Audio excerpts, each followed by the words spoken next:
Hey guys, how's it going? It's Brave Bird Sports here, and today, I want to go over a jaw-dropping off-season move made by the Boston Celtics. If you haven't heard, the Boston Celtics and Jaylen Brown have agreed to a supermax contract extension, worth a whopping $304 million, fully guaranteed, over 5 years, making that an AAV of $60.8 million per year. The deal is back-loaded, which means that in the last year of the deal, Brown will be making nearly $70 million. This deal will make Jaylen Brown the highest-paid player in NBA history. So the question for today's video is whether or not this deal is a good move by the Boston Celtics. I will be going over both standard and advanced analytics in order to come to a conclusion over whether or not the Celtics made the right choice by extending Brown, or if this is a massive overpay that will come back to haunt the Celtics in the future. Before I get into Brown's 2022 to 2023 season, I think it's important to look at the Celtics' recent history and get the Celtics' perspective on why they felt this deal was worth it to begin with. Since the 2017 season, the Boston Celtics have made it to, or past the Eastern Conference Finals in 5 seasons in a total of 7 tries, and in the last 4 years, the Celtics have made it to the Conference Finals, or NBA Finals, in 3 of those 4 years. So with all that success, it's pretty clear that the Celtics believe that they are 1 or 2 pieces away from winning it all with the current core, hence why we saw the Celtics move to get Gus Pingas from the Wizards in order to add to that core. And when you talk about this Celtics core, Jaylen Brown will come up very quickly, as he has been one of the main constants on the Celtics roster.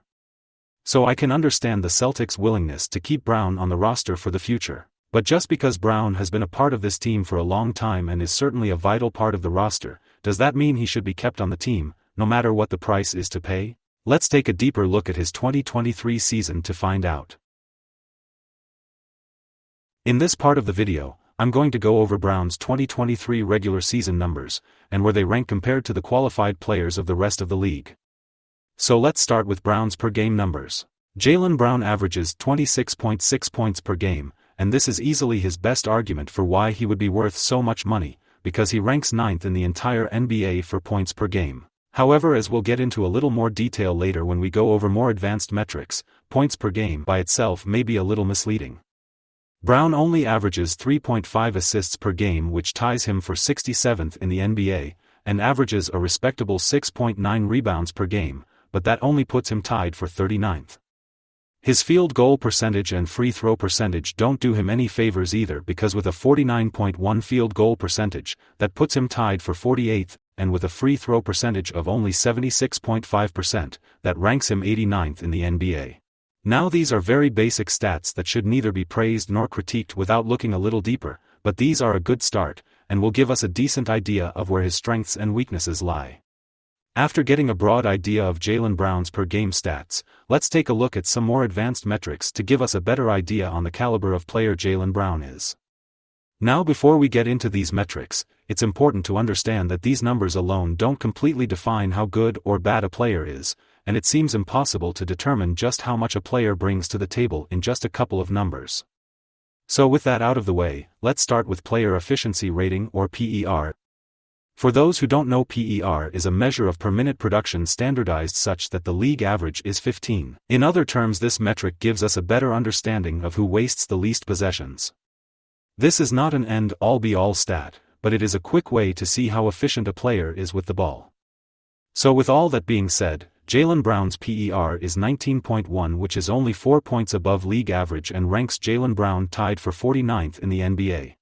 The next advanced metric I want to go over is true shooting percentage, and for those who don't know what that is, I'm going to put up a screenshot of this article on allyoucanheat.com that you can pause and read so you have a better understanding. Jaylen Brown's true shooting percentage was 58.1%, which ranks him tied for 106th in the league.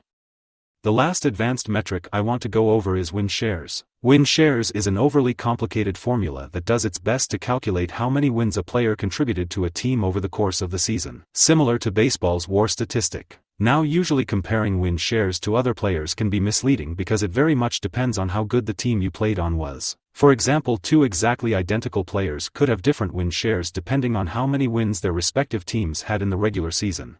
However, it is completely fair to judge Brown's win shares with his teammates, and when you do, you find out that Jaylen Brown ranked 5th on his own team, where he is supposedly the second option, with a win share total of 5. Now you might think that I'm just cherry-picking his worst stats, but the only other stats in which he is even top 10 in are field goals made and attempted, which is insane when you consider the fact that he only played 67 games and yet he attempted the 8th most field goal attempts, which is a big factor into why he was top 10 in points per game, because the more shots you attempt, the more points you are likely to have. I don't want to get into numbers when talking about Jaylen Brown's defense, because defensive metrics for basketball can be considered unreliable at best and outright misleading at worst. So a lot of it comes down to watching his game and hearing from players and coaches about his defensive ability, as well as looking into awards like All NBA Defense Selections and Defensive Player of the Year awards, in which Brown has 0 of both. But let's say for the sake of the argument that Brown is an above average to good defender, with all the stats that we have gone over today and where he ranks among them, there is just no valid argument to be made that he is worth the most money in NBA history, when there is a legitimate argument to be made that he would be the 3rd best player on his own team at the beginning of the 2023-2024 season. However, there is one more thing to talk about when we grade NBA players, and that is postseason performances. And I won't waste your time here. Jaylen Brown's 2023 postseason was simply not good. While not always the case, an elite player's stats should improve in the playoffs because they will play more minutes and have the ball in their hands more. However, pretty much every rate stat that Jaylen Brown had was worse in the postseason than it was in the regular season this year. And none of that is to mention how poorly he performed in the Eastern Conference Finals against the Miami Heat, in which he averaged 19 points, 6 rebounds, and 3 assists with an abysmal 3-point shooting percentage of 16% over the series, and completely forgot how to play basketball in a win-or-go-home Game 7 with home court advantage.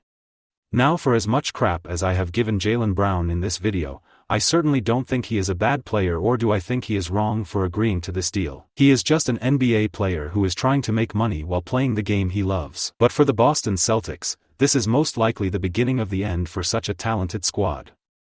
Even though the salary cap continues to increase year after year, there is just not even a decent argument to be made that justifies giving, arguably your 3rd best player, the highest paid contract in NBA history in a salary-capped league, and it's a textbook lesson on how you burn a team to the ground. The Celtics front office has basically assured that there will be no depth for the foreseeable future, and with Kristaps Porzingis set to become a free agent next year, and a looming player option for Jason Tatum coming up in 2026, the Celtics have a very small window to get a championship before questions concerning their other core players come into play. So because of all of that, this contract spells disaster for the Celtics' future. Do you guys agree with my take? Is there something I overlooked? Let me know your opinion in the comments below. Also, don't forget to like and subscribe. Thank you for watching, and if you made it to this part of the video, you deserve $304 million.